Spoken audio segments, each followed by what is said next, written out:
Taif knife अल-उतैबी Taif से पूछ रहे हैं दखलुहा हलाल अम ला? बारक अल्लाह फीक। हेयर ड्रेसर या पार्लर या नाई का जो कारोबार करते हैं, रहमतुल्लाहि व बरकातुह, अर्जू في الجملة لا حرج من والناس تحتاج إلى محلات الحلاقة الرجالية، والأصل في دخولهم حلال إن شاء الله। देखिए असल इसमें हलाल है, أن يمتنعوا عن المحرمات هم أو غيرهم।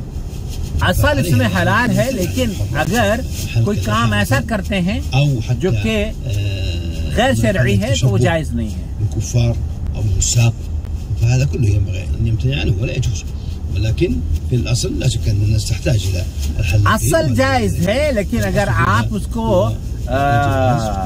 ऐसे कामों के लिए इस्तेमाल कर अपनी दुकान से कुफ्फार की मुशाबहत के लिए या दाढ़ी को शेव करने के लिए इस्तेमाल करते हैं और नाई का कारोबार सिर्फ दाढ़ी शेव करना है तो ये जायज़ नहीं है। अलबत्ता उसके अलावा जो मजमूई तौर पर चाहे वो औरतों की दुकानें हो या मर्दों की दुकानें हो, उसमें कोई हरज नहीं नजर आता। अब्दुर्रहमान अल-कुरशी। هل هذه الآية وهي قول الله تعالى وجعلنا من بين أيديهم سدا ومن خلفهم سدا فأغشيناهم فهم لا يبصرون، هي منجية بعد الله من الكروب والمواقف؟ यासीन की ये जो सूरत है गालिबन सूरह यासीन की है।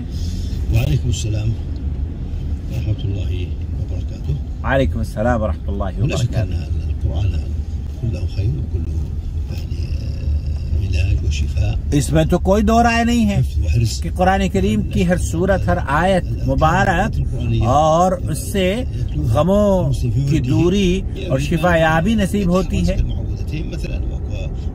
लेकिन क्या इस सूरत के पढ़ने से कोई फजीलत और परेशानी का जिक्र कुरान और हदीस में मिलता है? तो ऐसा नहीं है। अलबत्ता मुअव्वज़तैन है, आप उसको पढ़कर दम कर सकते हैं। सूरह फातिहा है, उसको पढ़कर दम कर सकते हैं। आयतुल कुर्सी पढ़ें।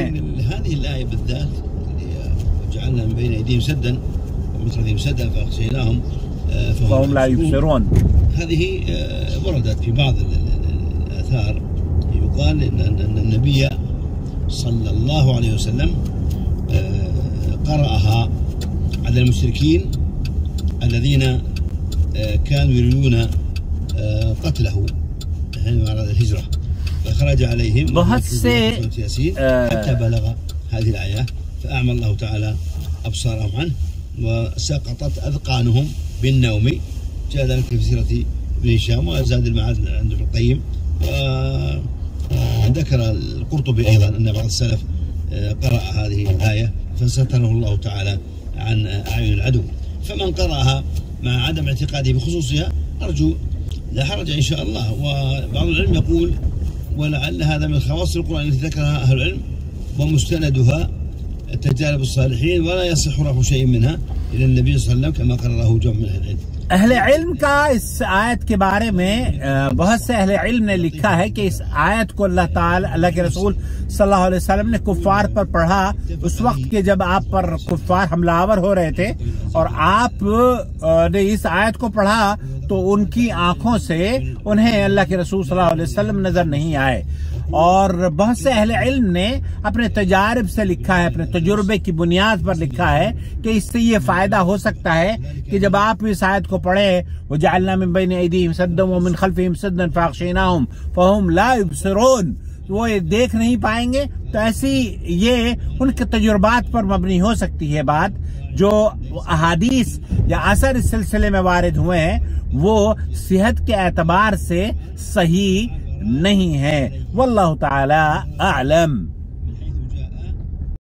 वमा अरसलना मिन क़ब्लिक इल्ला रिजालन नूही इलैहिम फस्अलू अहला ज़िक्रि इन कुंतुम ला तअलमून बिलबय्यिनाति वज़्ज़ुबुर वअंज़लना इलैका الذिक्र लितुबय्यिन लिन्नासि मा नुज़्ज़िला इलैहिम वलअल्लहुम यतफ़क्करून।